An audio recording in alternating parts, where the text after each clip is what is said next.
Welcome back to ESPN FC, back to glorious scenes of the Intuit Dome, the home of the LA Clippers, where our producer Beto Peralta just told us that they fared pretty well in the NBA draft. Right, that's the ball I don't know. Let's get back to talking about the ball I actually know, and that is on the football pitch. Here are the confirmed round of 32 matchups that we do know. South Africa against Canada, Brazil, Japan, Netherlands, Morocco, and the USA against Bosnia and Herzegovina. Right, Jürgen, the most intriguing one to you, and why is it Netherlands, Morocco? Well, Brazil, Japan is also a good one, you know. But I mean, obviously, Netherlands, Morocco, it's two teams. They have high quality. They have difference makers in their teams, and lots of emotions, especially from the Moroccan side. I mean, we saw that 4 years ago in Qatar. They played incredibly, highly emotional, always on the edge, very, very aggressive. And I can see there that they are going two teams at each other that, you know, yeah, it will be very heated. It will be very heated. I think there will be some yellow cards, and if not, a couple of red cards. Two amazing teams, Herc, two amazing fan bases that we wish could go a lot more deeper into the tournament than just the round of 32, but this is probably the pick of the round of 32. Yeah, in Monterrey, Mexico. I'd also pick Brazil, Japan, and I'll tell you that in a second. But you speak about the emotion, Jürgen. I can't think about a more emotional game for the Moroccan players. A lot of them with Dutch ancestry or, you know, heritage, who a lot of them play in the Eredivisie and were developed within that system. This is a highly emotional game, and you're going to get this in a round of 32.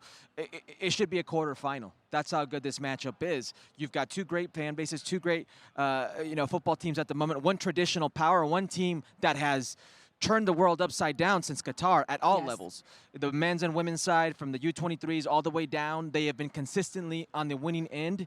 This is a very good matchup. And the second one that I would say is like that is Brazil-Japan. Culturally, they're very linked and intertwined. That's going to be a good game as well in Texas, I believe. Did you know highest population of Japanese outside of Japan?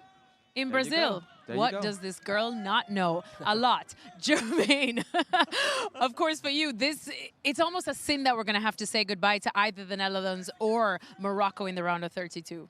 Yeah, it's sad because like so far, I think you can see that both teams playing excited football. So but like, yeah, I would say like special Morocco, if you look over the last couple of years, they're growing into the whole thing, right? And everybody's excited to see them. And I think everybody who's facing them too is like, oh, they're really dangerous. We have to be careful. So even a Dutch team, what is really full with a lot of stars, a lot of good players, I think they're going too in that game and having the mindset of like, we have to be careful. That's good individual players. And Jürgen had a point. They know how to play African teams special. They know how to play dirty. They know how to get on step on your toes, and with an individual quality, extremely good. So, and that's something, you know, when they're facing now the Dutch or the Netherlands, then we will see that. Yeah, I think for both sides a really, really good game. Kasey, is this your pick too? Well, of course, but I mean, those are the two big matchups. But let's take it back to the U.S. Once again today, losing to European opposition. They've not beat a European team since 2021. So, Bosnia-Herzegovina, we know is it a formidable side. They're big, they're strong, they're experienced. They know how to do the dirty work. They know how to make things frustrating. And, you know, coming today, the frustration with conceding the late goal, and I think that's put just that little bit more emphasis that you know, this isn't just going to be straightforward. We were talking about it earlier about, oh, round of 16, quarterfinal. Oh, wait a minute here. Let's back up a little bit. Jürgen made that point that we just need to let's slow down a little bit and just say, you know, we've struggled against European opposition, and this is a team that do not overlook. Does that concern you, Jürgen? Once again, the USA struggling against European opposition, and that's exactly what awaits them in the first knockout? Yeah, absolutely. I mean, it is tricky. It is tricky, and so the last couple of years, you know, we've done poorly against European opposition, and You cannot plan ahead at all now. You cannot think, what comes after Bosnia-Herzegovina. You got to really now take, and Mauricio and his staff will do that. They will take apart this team. They will see their strengths and weaknesses. They will tell the players everything they see, and they will be perfectly prepared for that match. But that doesn't mean that once the game is then, going, that they might lose here and there their nerves, because the Bosnian players, they might do something unexpected. I mean, at that level, the teams know each other so well, so detailed. I mean, they will definitely double Christian Pulisic. Yeah. As soon as he touches the ball, there will be 2 Bosnian players on him, which means that there's an opening for another player from the US, so if we find them right away. But it is very, very tricky. And to say now who's the favorite is really difficult in these circumstances. Exactly what we talked about, Brazil, Japan. Obviously, we all love Brazil and their history, and we know how good their players are. But whoever followed global football over the last 20, 25 years, what happened in Japan is actually a fairy tale. Yes. The way they educated their younger kids from the age of 4, 6, 8 years on in a technical way.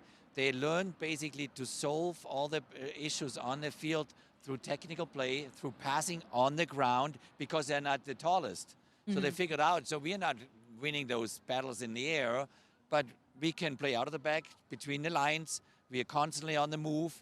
And it will be interesting to see how Brazil deals with that.